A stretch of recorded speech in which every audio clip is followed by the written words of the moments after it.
How we doing, ladies and gentlemen, over on the YouTube side of things? I was asked for early, mid, and late game builds for pretty much every character. Now, I haven't gone as far in on Meiko as I would like to, so I will probably update this with even better builds as time goes on. But I figured I would get something out as early as possible for most of the characters so that you guys can have something to follow along with, if you're curious. So, I just kind of want to talk about playing her so far in early access, how things have felt, how things have gone on, and what I've done with, like, build experimentation and item drops and whatnot, and playing with people. And just how it feels playing with other healers and whatnot. So, I've run two different talent setups. This one is the DPS one that I was going for, where this makes it so that my Lashing Storm kick, the thing you're pressing pretty much 24/7, has a chance to basically hit again for 50% of the initial hit, which is very, very nice. And then Harsh Winds, which will make your Spirited Vortex, your sweeping wind, basically, deal 20% more damage. And then every time you use a finisher, you get 20% dodge chance until you dodge, and then the dodge chance disappears.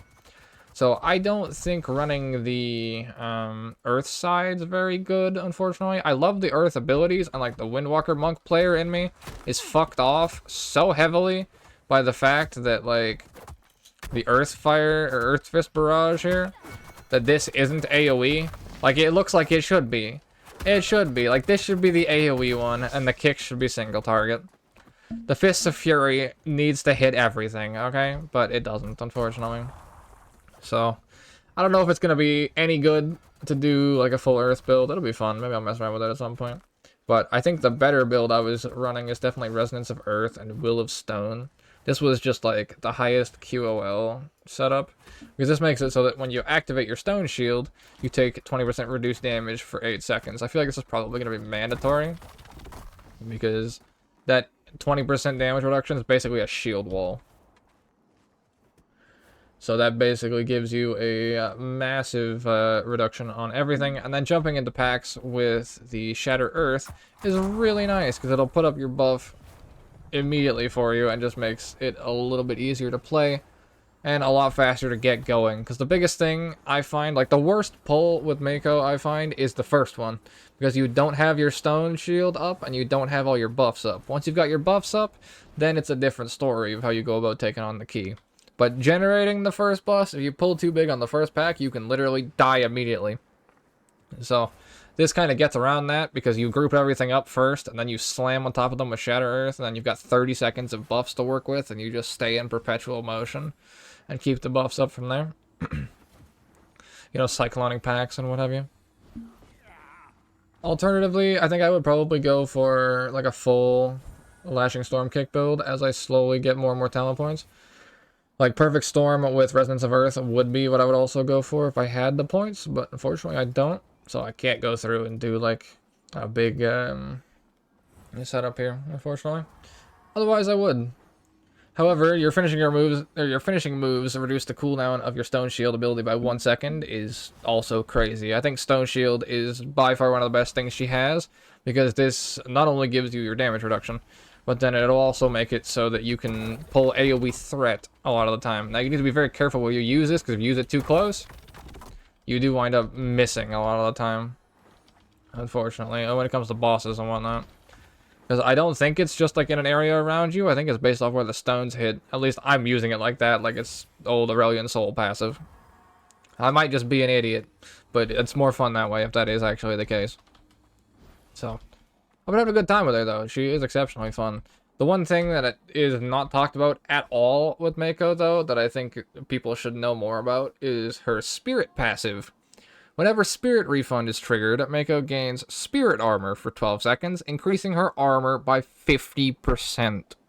Now, the reason it's not talked about is this should just be passively up 24/7. So Spirit provides a chance to refund your Earthfall and Stormfall charges spent when using abilities that consume Earthfall and Stormfall. So, what that means, in English, is when you build your charges with this button, and then you use this button, there's a chance that you can refund that. And then you'll also, potentially on a refund, get the, if it could trigger, okay, shy for camera, I guess. We have 3%. We might be here a while. If you trigger that, then you get 50% armor. So, in this case, what you're going to wind up needing to do is stack a bunch of spirit. I think she's probably one of the best spirit users in the game, outside of maybe Rhyme, so you can go into ulti all the time and just, like, giga chunk everything. But, yeah, without that 50% armor, she feels crazy squishy. It's supposed to be a 12-second buff. But keep in mind, you're not going to be able to get that until you get deeper into a spirit build, or just deeper into gear, where you get 10 to 12 to 15%, and it's proccing regularly. That's 1 in every, what, 10 kicks is a refund, 12-second cooldown. You can kind of keep that up at about 10%. But early on, that's going to suck in comparison to Helena. And then on top of that, she sometimes hurts my hands from having to do too many goddamn combos. But she is a lot of fun. Genuinely do enjoy her. But, I'm trying to think what else there is that I want to talk about with her. She's exceptionally fun. She is really good with the self-healing, for sure. The Serenity, basically being Expel Harm from Windwalker Bunk, just on tap, is so nice. The thing about Serenity, though, is, like, I feel like I don't press it enough. This thing makes it so that when you press it, you basically full heal yourself, because it stacks up to like 50 times while you're in combat. Like each time you auto attack, it gains increased healing, which you're auto attacking all the time.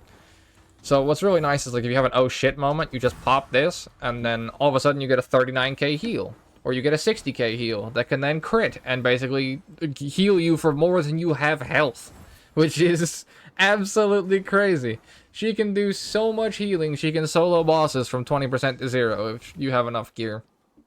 She is exceptionally powerful in lower keys. But she is probably the hardest character in the game. So, you know, some trade-off for that, right? But yeah, all in all, genuinely enjoying her. I think Helena is a lot easier, though.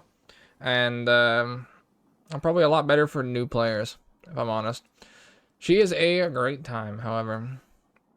So yeah, that is my early thoughts on Meiko. Like I said, I will update this as I go on. As I get further and further through, get more gear, get more stats. Get all the fancy sort of stuff. But that is my day 3 thoughts